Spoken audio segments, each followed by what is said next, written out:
ठाकरेंच्या शिवसेनेत 2 मर्सिडीज दिल्या की 1 पद मिळायचं. डॉक्टर नीलम गोऱ्हे यांचा सनसनाटी आरोप. दिल्लीच्या मराठी साहित्य संमेलनातल्या प्रकट मुलाखतीत नीलम गोऱ्हेंचा गौप्यस्फोट. नीलम गोऱ्हेंच्या आरोपांनंतर ठाकरेंची शिवसेना संतप्त. असले आरोप म्हणजे नमक हरामीपणा, असं अंबादास दानवेंचं प्रत्युत्तर.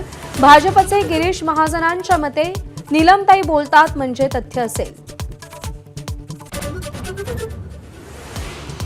बीड आणि परभणीच्या घटनांचे संमेलनातही पडसाद. मराठवाडा साहित्य संमेलनाच्या परिषदेच्या ठरावावरून साहित्य महामंडळाच्या बैठकीत खडाजंगी.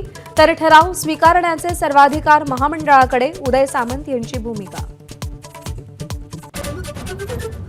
उपमुख्यमंत्री एकनाथ शिंदे दिल्ली दौऱ्यावर. साहित्य संमेलनाच्या समारोप सत्राला उपस्थिती.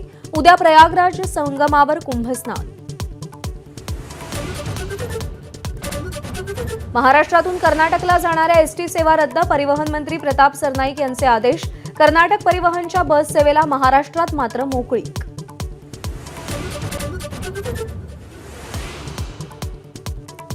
नैतिकता भाजप सरकारच्या आसपासही फिरकत नसल्याचा संजय राऊतांचा टोला.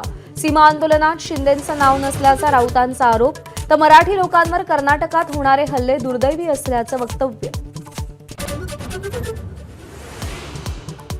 यावर्षी अर्थसंकल्पीय अधिवेशन 3 आठवड्यांचं. प्रत्यक्ष कामकाज 14 दिवसांचं. अर्थसंकल्पासाठी 2 तर संविधानावरील चर्चेसाठी 2 दिवसांची तरतूद. कामकाज सल्लागार बैठकीमध्ये सर्वपक्षीय निर्णय. चॅम्पियन्स ट्रॉफीतल्या भारत आणि पाकिस्तानमधल्या सामन्याची उत्कंठा शिगेला. टॉस कोण जिंकणार? भारताचे बॅट्समन चालणार की पाकिस्तान चॅम्पियन्स ट्रॉफीतून आऊट होणार याची चर्चा.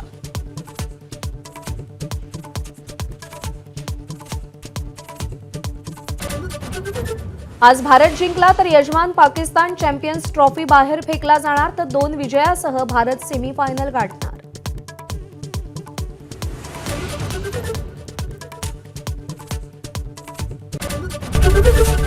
एबीपी माझा, उघडा डोळे बघा नीट.